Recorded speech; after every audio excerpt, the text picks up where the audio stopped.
I den her lille film vil jeg gerne vise jer, hvordan man går fra kedelig grå plastik til lækkert grå plastik igen.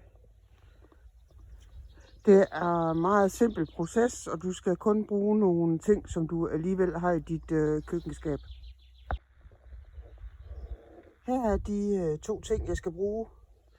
Jeg skal bruge noget olie.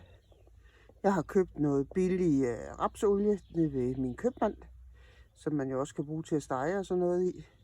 Det har du formodentlig allerede. Og så nogle klud. Og så kommer jeg rapsolien lige op i sådan en lille bøtte her, for at det ikke skal sådan grise flasken til. Så, men det er sådan, jeg gør. Jeg tager min klud og kommer olie på. Sådan der. Og så slår jeg på min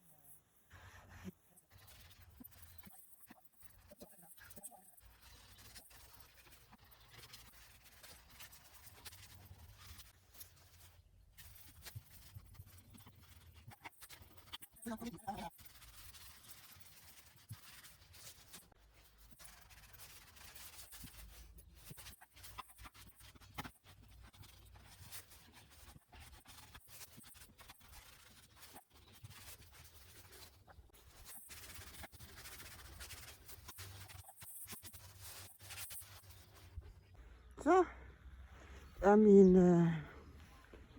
gamle camper lige så fin som ny igen. God fornøjelse med det.